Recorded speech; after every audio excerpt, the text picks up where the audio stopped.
Tomorrow's newspaper doesn't predict the future, it creates it. Daniel Carter thought it was just another slow Tuesday morning, until he picked up a newspaper dated tomorrow. The first headline read, "City Bridge collapses at 3:17 p.m., 42 dead." Daniel laughed.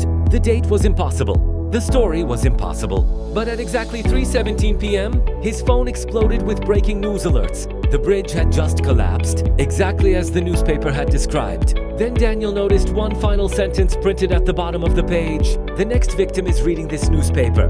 Chapter 1, The Impossible Morning. Chicago never truly slept. Even before sunrise, the streets buzzed with taxis, delivery trucks, and people rushing to work. Daniel Carter, a 27-year-old investigative journalist, walked into the office of the Chicago Chronicle carrying 2 cups of coffee. His editor, Linda Harper, barely looked up from her desk.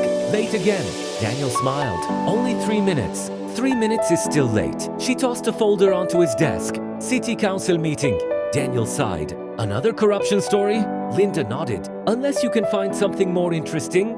Daniel laughed. Nothing interesting ever happens in Chicago. He would regret those words before sunset. Chapter 2, The Newspaper. At lunch, Daniel left the office to clear his mind. Rain clouds gathered above the skyline. As he crossed a quiet side street, something unusual caught his eye. A folded newspaper rested neatly on an empty wooden bench. No one else seemed to notice it. Curious, Daniel picked it up. The paper felt strangely warm. Across the top, bold black letters read, "The Chicago Chronicle," exactly like his own newspaper.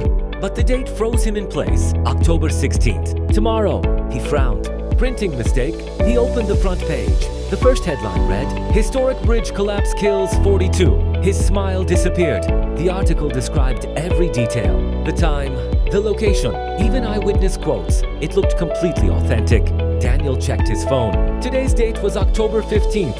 This has to be fake. He folded the newspaper and hurried back to the office. Chapter 3, Nobody Believes Him. Linda looked up. "You actually brought back a newspaper?"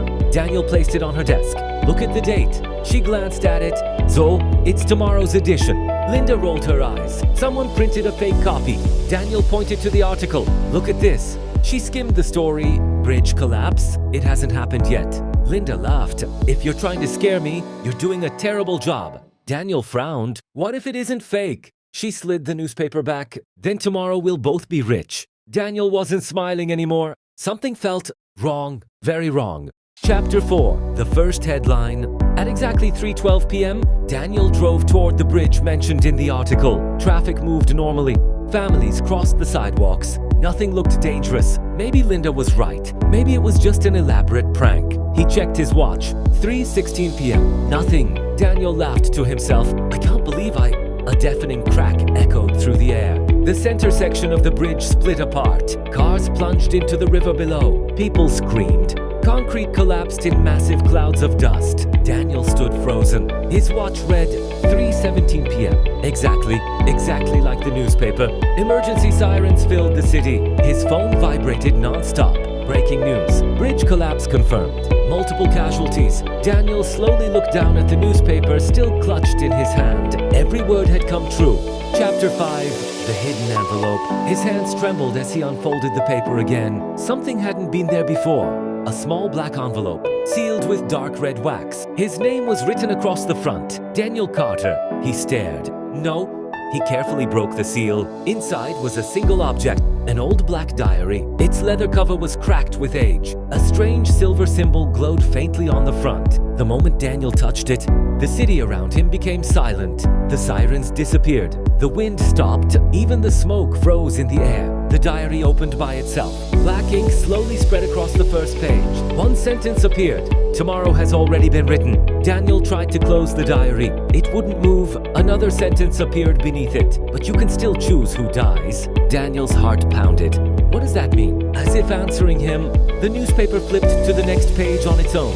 A brand new headline slowly formed before his eyes. Local elementary school explosion. 89 children dead. Time? 10:30 a.m. Tomorrow. Daniel's face turned pale.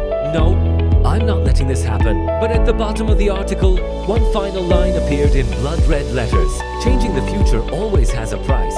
Daniel looked up. Across the river, a tall man wearing a long gray coat stood perfectly still.